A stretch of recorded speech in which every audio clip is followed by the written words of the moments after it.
Bismillahirrahmanirrahim. Assalamualaikum warahmatullahi wabarakatuh. Innal hamdalillah wassalatu wassalamu ala Rasulillah wa ala alihi wa sahbihi wa mawala. Subhanaka la ilma lana illa ma 'allamtana innaka antal alimul hakim. ولا حول ولا قوة إلا بالله العلي العظيم أما بعد. Alhamdulillah, tuan-tuan dan puan yang dimuliakan Allah Subhanahu wa taala. Insya-Allah pada pertemuan kita kali ini kita sama-sama berkongsi satu lagi kisah salah seorang di kalangan tokoh sahabat Nabi sallallahu alaihi wasallam yang bernama Zaid Al-Khair. Zaid yang memiliki banyak kebaikan. Tuan-tuan dan puan dirahmati Allah, beliau adalah daripada kabilah Tayy, yang insya-Allah jika Allah panjangkan umur selepas ini kita akan cerita pula tentang seorang sahabat yang merupakan ketua kepada Bani atau kabilah Tayy ini, iaitu Adi bin Hatim.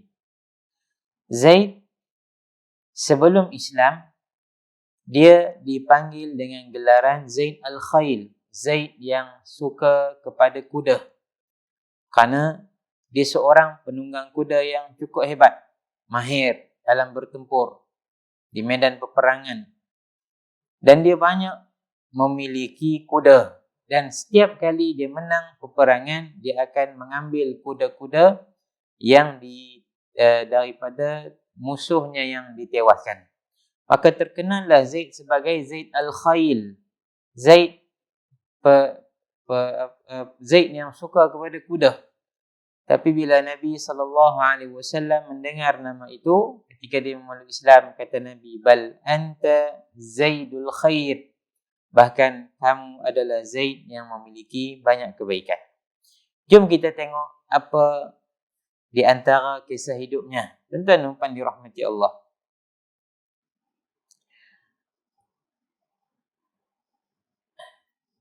Ada seorang di kalangan orang tua daripada Bani Amir. Dia menceritakan bahawa atau sebelum itu, Zaid ini saya nak bawa dua keadaan atau dua peristiwa yang hebat yang pernah berlaku dalam hidup dia, atau yang menunjukkan ciri-ciri seorang yang hebat. Pertama, yang berlaku di zaman jahiliyah, diceritakan oleh seorang tua daripada Bani Amir, tidak disebutkan nama, tapi disebut an syaikhin min Bani Amir.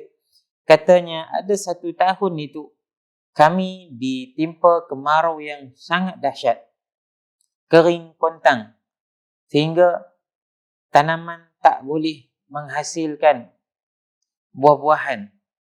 Ternakan menjadi kurus kerana tidak ada makanan.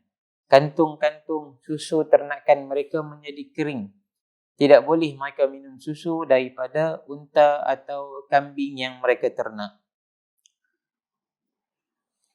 Lalu ada seorang di kalangan Bani Amir itu, dia kerana di kampung mereka tak ada apa yang boleh makan, dia pun bawa seluruh ahli keluarganya yang terdiri di kalangan wanita, yang isteri dan anak-anak dia yang masih kecil, mak dia dan mak menakan dia, perempuan semua, bawa pergi ke satu tempat, nama dia Al-Hirah. Ia sebuah pekan kecil di Iraq yang terletak antara Najaf dan juga Kufah. Sampai di situ, dia tinggal depa di situ, dia pacak naik kemah sikit. Dia kata, macam ni lah, hampa tunggulah. Tengoklah apa yang hampa boleh makan, carilah kot dekat-dekat ni. Tunggu sehingga aku pulang kepada kamu. Demi Allah, katanya, kalau aku tak bawa pulang apa-apa kepada kamu, aku akan mati. Dia pun keluar. Sampai di satu tempat, dia nampak ada satu kemah di tengah padang pasir. yang di kemah itu diikat binatang tunggangan. Dia pun pelan-pelan sampai ke kemah tu. Ni lelaki yang tak ada upaya dah ni. Sangat kelaparan, tak ada apa ni nak bagi makan dekat keluarga. Dia keluar tengah malam, tengok ada satu kemah yang dipacak di tengah padang pasir. Ada seekor tunggangan yang diikat di kemah tersebut. Dia pun pelan pergi. Dalam hati dia kata, kira hak ni lah rezeki aku yang pertama. Tunggangan ni apa pun, sama ada dia unta ke, kuda ke, kaldai ke, mangkuk balik sembelih makan. Apa jahiliyah, belum Islam ketika itu. Dia pun pelan-pelan sampai buka tali kekang kenderaan itu. Elok dia nak je, tiba-tiba suara daripada dalam kemah itu dengan kuat berkata, tinggal tunggangan itu, selamatkan diri kamu, atau aku akan bunuh. Terus dia ikat balik dan dia pun pergi tanglai. Dia kata, selamat, kalau tidak aku mati. Tuan-tuan dan puan dirahmati Allah. Lepas tu 7 hari dia melilau. Melilau sampailah satu tempat dia tengok ada kemah, dan di dekat kemah tu ada kandang unta. Kandang unta ni tuan-tuan dan puan yang pernah pergi negara Arab tahulah. Dia simple je, dia tak ada bumbung unta ni. Kira depa pacak kayu, ikat tali ke bagi keliling, unta duduk dalam tu. Dekat kemah ada satu kandang unta. Dan kemah itu pula bukan calang-calang kemah. Dibuat daripada kulit, dipacak dengan tegap kukuh elok, menunjukkan kepada pemilik kemah ni bukan calang-calang orang, mesti orang yang berada. Lalu dia kata, kali ni lagu mana pun apa nak jadilah. Yang penting aku boleh ambil.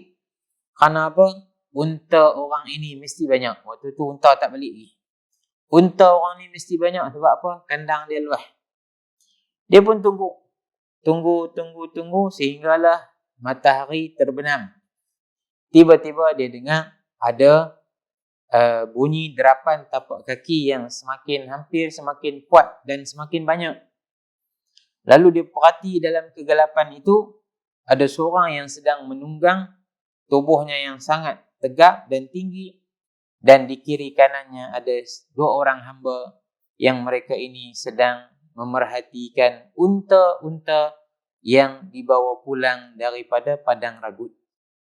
Lalu dia pun kata dekat 2 orang hamba dia ni, perahkan susu bagi penuh dalam mangkuk, pergi bagi sat dekat orang yang ada dalam kemah tu. Ada seorang tua yang duduk diam saja dalam kemah tu. Mereka pun perah. Dia dah masuk dalam kemah rupanya. Dan dia tahu ada seorang tua ni sengap tak buat apa. Mereka pun perah susu, pergi bagi dekat orang tua ni. Orang tua tu pun minum seteguk, dia pun letak. Bila letak, terus dia ambil pelan-pelan apa bekas susu tu, dia pun minum habis, dia letak balik. Tak lagi hamba tu pun main nak tengok ada ke tak ada. Dia tengok tak ada. Dia pun habaq kat tuan dia. Susu habis. Diminum. Perah lagi. Perah main letak pula. Orang tua tu pun minum sikit, letak. Dia pun minum pula lagi, tinggal sikit. Dia kata, ibu perah habis. Dia pun tahu pula. Tak apa. Setelah itu, kata Zaid pula, sembelih seekor kambing dan bakar. Jom bakar-bakar kita makan. Hamba dia sembelih, lapar, bakar apa semua. Bagi ke orang tua tu sikit dan mereka pun makan. Sehinggalah mereka tidur. Dan ada lebihan daging kambing di situ. Inilah habuan dia kata dia pun makan. Makan. Dalam keadaan mereka tadi, 2 orang hamba, tuan dia dan seorang tua, 4 orang mereka tidur sungguh-sungguh. Dia kata, aku yakin mereka memang tidur sungguh. Sebab apa? Berdengkok kuat. Bila dia pastikan mereka tidur, apa dia buat? Dia pergi tarik unta yang paling besar. Dan unta yang paling besar ni, orang Arab ni, Dia nak pegang unta dia pegang kepala, dia panggil al-fahl. Al-fahl ni bahasa kita bapak kandang. Dia heret bapak kandang tu, hak lain semua ikut.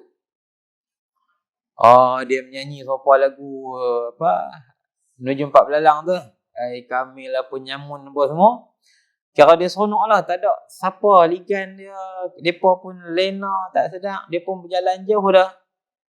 Sampai satu tempat, matahari hampir naik, dia pun berhenti. Dia kata lega. Kira hak ni aku buat balik pergi kat tempat anak bini aku, semua akan seronok. Kerana apa? Satu kawanan unta yang besar-besar. Tiba-tiba dari jauh dia tengok. Duk berdebu Debu berterbangan. Kata binatang apa ni duk main ni? Kuih dekat, rupanya tuan atau mirip orang yang semalam dia tengok tu. Dia kata habis dah. Dia pun nak keluar panah dia. Kawan tu. Makin dekat. Dia duduk tunggu kawan tu sampai. Bila sampai. Dia kata, waihat, celaka kamu. Boleh dah hang minum dah susu kami. Makan dah daging kami. Heret pula unta kami. Rupanya dia sedap.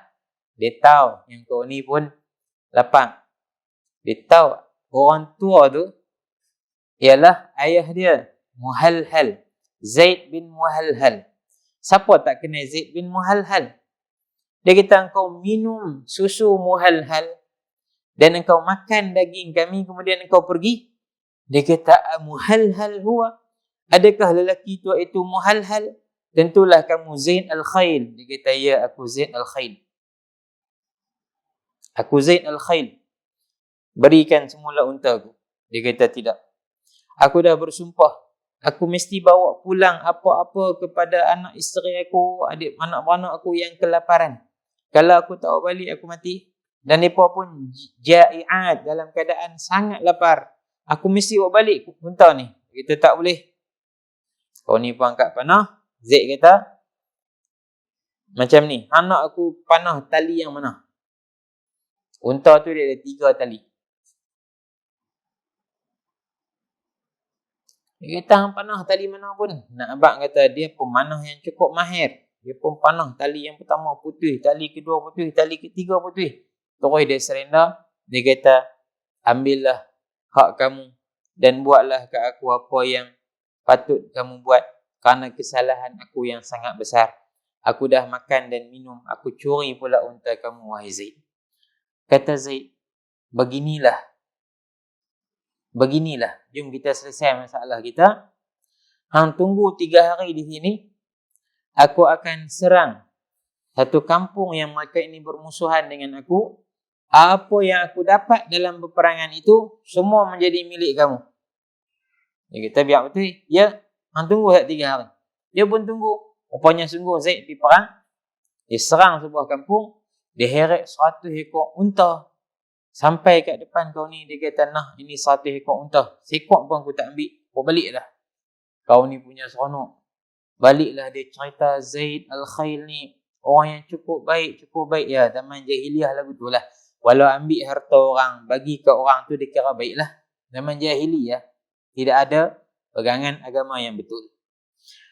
Cerita ini, kata sejarawan, menunjukkan Zaid ini, walau dia seorang pahlawan, dia seorang yang kuat, seorang yang suka berperang, tapi bila ada orang yang berhajat, hajat orang itu tak akan sia-sia. Pasti akan dipenuhi oleh dia. Jadi dia seorang yang jawad, seorang yang pemurah walau dengan harta orang. Tuan-tuan dan puan dirahmati Allah. Seterusnya,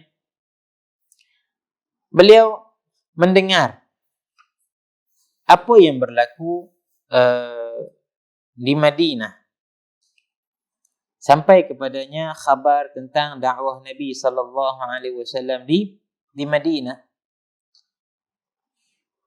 Walau pada awalnya beliau tak ambil peduli, tapi oleh kerana kisah tentang Nabi ni semakin orang duk bercerita, yalah Nabi perang menang dengan Quraisy dan macam-macam yang Nabi buat, Islam pun dah tersebar di tangan para sahabat yang diutus oleh Nabi sebagai wakil-wakil Nabi. Maka dia pun kata macam ni lah. Dia himpun beberapa orang besar daripada kaum dia di kalangan Bani Tayyib. Mereka pun pi bawa rombongan itu ke Madinah bertemu dengan Nabi SAW. Sampai di Madinah, mereka terus menuju ke masjid Nabi SAW. Mereka ikat tunggangan mereka di pintu masjid Nabi SAW. Lantas mereka terus masuk ke dalam masjid. Bismillah. Ya, masjid Nabi SAW tak pernah dihalang, tak pernah menghalang sesiapa pun untuk memasukinya, termasuk orang-orang yang belum beriman. Tuan-tuan dan puan dirahmati Allah, bila mereka masuk, ketika itu Nabi SAW sedang berkhutbah di atas mimbarnya. Bila dengar Nabi berkhutbah, terus mereka terpukau. Masing-masing duduk. Kenapa? Ya, apa yang disebut oleh Nabi SAW hampir kesemuanya perkara baru yang tak pernah didengar oleh mereka. Di antara yang Nabi sebut ialah Inni khairul lakum minal uzza wa min kulli ma ta'budun. Aku adalah orang yang lebih baik untuk kamu ikut berbanding al-uzza, berhala kamu yang paling besar yang disembah oleh masyarakat jahiliyah, dan aku lebih baik dari setiap apa yang kamu sembah, berhala-berhala yang lain pun. Dan aku lebih baik bagi kamu sebagai Rasul daripada unta hitam yang kamu sembahnya selain daripada Allah. Orang Padang Pasir ni, orang Badui atau Al-Arab ni, selain berhala, mereka ni cukup terikat dengan unta. Kira unta ni habis lah. Siapa ada unta dia lah orang kaya. Unta jadi kenderaan, jadi lori duk muat barang depa lah, apa semua. Nak makan daging pun banyak. Nak perah susu pun banyak. Kulit dia yang tebal boleh dibuat kemah, dibuat pakaian. Lemaknya boleh disimpan berbulan-bulan lamanya. Dan unta itu sendiri fungsinya, kalau dia hidup, sangat banyak membantu mereka. Itu Allah tanya mereka, afala yanzuruna ilal ibili kaifa khuliqat. Adakah mereka ini tak lihat kepada unta yang mereka bela, yang mereka bangga, yang mereka duk naik, yang mereka duk muat barang di belakang tu? Adakah mereka tak lihat bagaimana dia dicipta? Adakah dicipta oleh Tuhan-Tuhan batu mereka atau oleh Allah?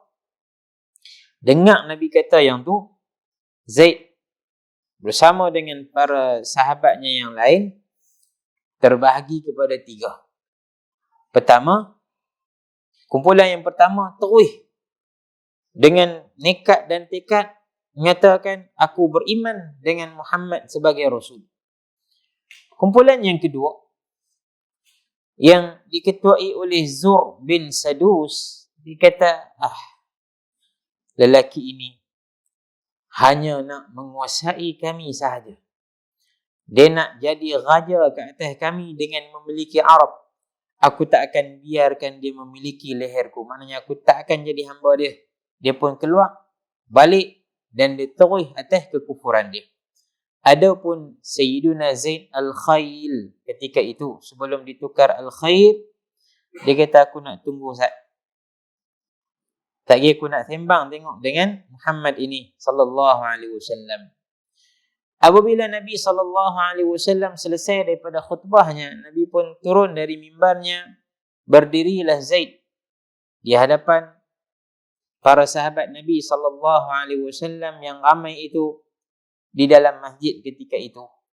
Dan tentulah, seperti yang kita sebut tadi, Zaid seorang yang sangat tampan. Wajahnya berseri-seri jika dipandang, seronok mata memandangnya. Dan dia memiliki tubuh yang sasa dan ketinggian yang cukup menakjubkan.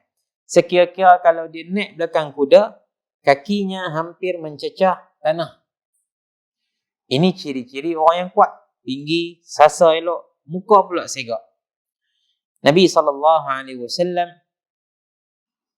menghampirinya, Lalu dengan suaranya yang kuat dia berkata, "Ya Muhammad, asyhadu an la ilaha illallah wa annaka Rasulullah." Ni kelompok yang ketiga, tunggu dulu Nabi mai kat depa. Ketika itu mereka berbai'ah kepada Nabi sallallahu alaihi wasallam. Nabi pun bertanya, "Man anta?" Siapakah kamu? Katanya, "Ana Zaidul Khail bin Muhalhal." Kata Nabi, "Bal anta Zaidul Khair, la Zaidul Khail." Kamu adalah Zaid yang banyak kebaikan, bukan Zaid yang banyak kuda. Alhamdulillah, segala puji bagi Allah yang telah membawa kamu datang kemari dari kampungmu yang berbukit-bukit itu dan telah melembutkan hatimu untuk memeluk Islam. Lalu selepas itu dikenali Zaid sebagai Zaid Al-Khair. Kemudian Nabi SAW bawanya pulang ke rumah Nabi. Bersama dengan mereka itu Sayyidina Umar dan juga beberapa orang sahabat yang lain radhiyallahu taala anhum. Bila sampai saja ke rumah Nabi, masuk dalam rumah Nabi, Nabi menghulurkan kepadanya hamparan yang Nabi duduk atas tu. Di rumah Nabi ni tuan-tuan, ialah hamparan satu je. Nabi duduk atas tu, kira kulit, kira besar Nabi, letak duduk. Kita sofa 2 set. Tu rumah tamu, tang ruang tamu. Belakang tak kira lagi. Memang lengkap lah rumah kita. Sallallahu alaihi wasallam, begitu ringkas rumah Nabi. Lalu Nabi pun suruh dekat Zaid hamparan Nabi, dan Nabi nak duduk di lantai di bawah. Zaid tolak kat Nabi. Nabi tolak balik 3 kali. Akhirnya Nabi pun duduk. Kata Nabi sallallahu alaihi wasallam, "Wahai Zaid, tidak ada siapa pun yang diceritakan kepadaku tentangnya, akan sifatnya, ciri-cirinya, wajahnya, yang bila aku lihat dengan mata kepala aku, dia memang sama seperti yang diceritakan kecuali engkau, wahai Zaid." Dia kata, banyak dah orang ramai cerita, kau ni si fulan ni, Masya Allah, macam ni, kemas hebat apa semua. Tapi bila aku tengok, mungkin 50, 60, 70%. Tapi kamu, wahai Zaid, aku telah dengar sifat-sifatmu daripada orang lain. Dan ketika aku lihat kamu, benarlah apa yang mereka sifatkan tentang kamu. Kemudian kata Nabi, "Kaifa asbahta ya Zaid?" Sekarang, bagaimana keadaanmu, wahai Zaid? Kata Zaid, "Keadaanku sekarang, aku cinta kepada kebaikan dan orang-orang yang melakukan kebaikan dan siapa saja yang suka kepada kebaikan. Jika aku tahu akan suatu kebaikan, aku akan melakukannya dan aku yakin bahawa aku akan mendapat pahalanya. Dan jika terluput daripada aku sesuatu perkara yang baik itu, aku akan merinduinya sehinggalah aku dapat melaksanakannya semula." Ni Zaid. Masya Allah. Maknanya memang sinonim dengan kebaikan. Bila dia masuk Islam pun dia kata macam tu lah, "Wahai Rasulullah, aku memang suka kebaikan dan orang yang suka buat baik. Dan aku akan buat kebaikan itu dan aku yakin aku akan ada pahala dan habuan daripadanya. Kalaulah terluput, aku akan merinduinya sehinggalah aku dapat melaksanakannya semula." Kata Nabi SAW, ini adalah tanda-tanda kasih sayang Allah ke atas orang yang dia kehendaki. Kata Zaid, "Alhamdulillah, segala puji bagi Allah yang telah menjadikan aku berdasarkan apa yang dikehendaki olehnya dan Rasulnya." Kemudian dia pun berkata kepada Nabi SAW satu kata-kata yang sangat mengagumkan Nabi SAW. Apa katanya? Dia kata, "Ya Rasulullah, a'tini 300 faris." Wahai Rasulullah, bagi ke aku 300 penunggang kuda yang mahir. Dan aku akan beri jaminan kepadamu, wahai Rasulullah, aku akan tewaskan satu persatu tentera Rom yang menjajah tanah Arab dengan 300 pahlawan penunggang kuda itu. Nabi pun begitu kagum dengan apa yang dia kata.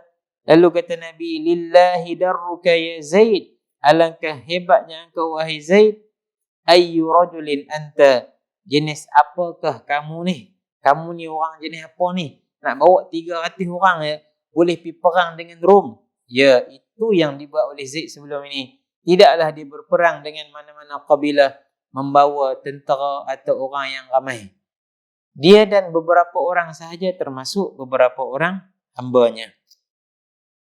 Tuan-tuan dirahmati Allah.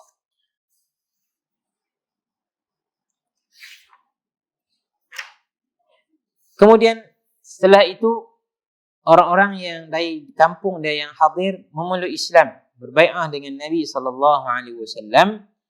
Ketika beliau ingin pulang semula ke kampungnya yang terletak di Najd, Nabi SAW berdoa kepadanya. Kata Nabi, moga-moga Allah beri kepadanya satu keadaan yang hebat. Maknanya dia akan jadi seorang yang hebat kalau dia selamat daripada wabak yang sedang melanda Madinah. Kisah tentang wabak Madinah ini, ketika itu Madinah diserang demam. Dan tidaklah Nabi SAW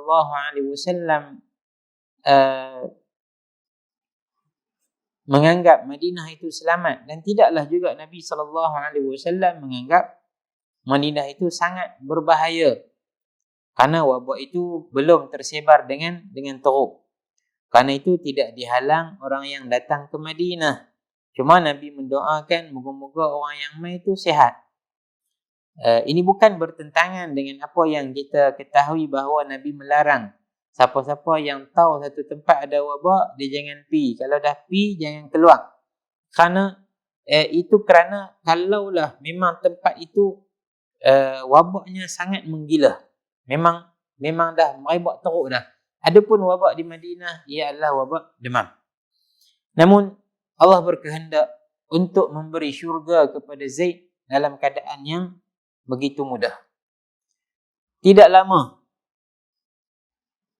antara Islamnya Zaid dengan wafat dia. Hanya dalam perjalanan pulang daripada memeluk Islam. Dalam dia duduk balik itu, dia duduk rasa seram sejuk.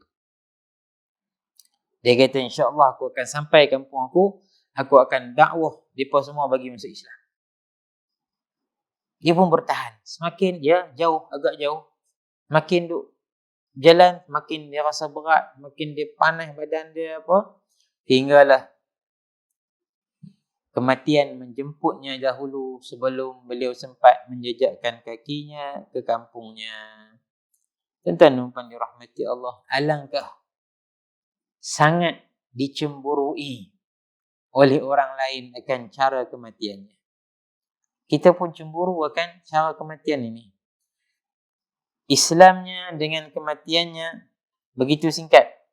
Sekira-kira orang yang bila dia peluk Islam, dia adalah tahirun mutahhar.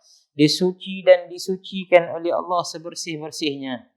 Dan apa yang dia sempat buat dalam perjalanan daripada Madinah menuju ke Najd yang belum sampai lagi, apa keburukan yang dia boleh buat?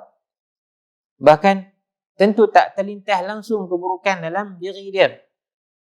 Apatah lagi dia sedang merencanakan untuk berdakwah dan mengislamkan satu kampung. Niat tu dah tinggi. Dia nak pergi, dia bertahan, dia nak balik sampai kampung, dia nak dakwah. Namun insya-Allah, wa ma qaddara fa'al. Allah berkehendak dan apa yang Allah tentukan Allah akan buat. Maka Zaid Al-Khair bin Muhalhal meninggal dunia dengan wabak demam yang menimpanya di pertengahan jalan dalam keadaan Islamnya dan kematiannya begitu singkat, tidak mengizinkannya untuk terlibat dengan apa-apa dosa dan kesalahan. Tuan-tuan dan puan dirahmati Allah. Apa yang dapat kita ambil daripada perkongsian kisah atau riwayat hidup Zaid Al-Khair ini ialah, sama, jadilah orang yang suka membantu walaupun kadang-kadang diri kita ni bukanlah berapa baik sangat. Ya. Kita bukanlah tak mau minta diri kita jadi baik dah, bukan nak suruh orang tak apa hangpa buat apa tak apa, tapi tolong orang dah. Kalau boleh dan memang pun kita kena jadi orang yang baik, patuh kepada Allah. Namun di kalangan manusia ini ada sahaja orang-orang yang ialah terlibat dengan macam-macam. Namun janganlah dosa dan maksiat yang dia buat itu menghalangnya untuk melakukan kebaikan. Kalau tidak, dia orang yang akan semakin jauh daripada kebaikan. Seorang yang melakukan kejahatan tak boleh berasa kalau dia buat baik Allah tak terima. Tak, dia kena buat. Supaya apa? Kebaikan itu akhirnya akan menyahkan keburukan yang dia suka buat. Di mana seorang sahabat yang bertanya, "Ya Rasulullah, ayusalli ahaduna wa yasriq?" Adakah boleh seseorang kami sembahyang kemudian dia mencuri? Kata Nabi, "Da'hu yusalli." Biarkan dia terus solat. Kerana solatnya akan mencegahnya daripada melakukan kemungkaran. Jadi kalau duk berasa, aku ni lah, kan, buah, kan, lama tak pergi masjid. Ni dia buka dah masjid, takkan aku nak pergi kot bagi orang kata apa pula. Tak apa tengok atas bawah. Kan? Tak pergi elok kita sampai orang kata hang duk mai apa bagi orang lain mai. Dah lah boleh hadir 40 orang tak. Kita jadi orang yang nak buat kebaikan. Yang kedua, tuan-tuan dan puan dirahmati Allah, kita kena ada azam yang tinggi untuk kita melakukan sesuatu yang bermanfaat, sesuatu yang baik, walaupun entah berjaya ataupun tidak. Kerana kita ini akan dibangkitkan oleh Allah berdasarkan niat yang kita duk pasang. Bu'ithtum, kata Nabi SAW, sesungguhnya kamu akan dibangkitkan dengan niat kamu. Maksud dia apa? Nabi nak gemarkan kita untuk sentiasa merancang untuk buat baik. Dan tu cerita nombor 2. Supaya apa? Supaya kita bila duk merancang buat baik, kita akan berhenti daripada merancang buat yang tak baik. Hak duk saja-saja tiba-tiba duk pergi meronda melilau rumah orang tu. Ambil yang ni tu sebab tak torah nak fikir apa benda baik dia boleh buat. Yang duk pergi lumba motor lah, duk pergi mabuk tengah-tengah malam, baru ni kita dikejutkan dengan pemandu mabuk, usianya sudah melebihi 70 tahun dan dia adalah orang Melayu. Keluar tengah malam mabuk, pandu dalam keadaan mabuk. Bayangkan, kalaulah seseorang itu merencana untuk buat kebaikan, tentu akan terhindar daripadanya rencana-rencana yang buruk. Masya Allah, Zaid telah pasang dalam diri dia satu niat dan azam yang kuat untuk berdakwah, mengislamkan orang kampung dia, walau dia tak sempat kerana kematian menjemputnya. Allah beri kepadanya pahala berdakwah di jalan Allah. Wallahu a'lam. InsyaAllah kita akan bersama dengan Adi bin Hatim At-Ta'i. Beliau adalah salah seorang raja di kalangan raja-raja Arab yang memeluk Islam di tangan Nabi sallallahu alaihi wasallam. Wallahu a'lam. Sallallahu ala sayyidina Muhammad wa ala alihi wa sahbihi wasallam. Walhamdulillahi rabbil alamin. Assalamualaikum warahmatullahi wabarakatuh.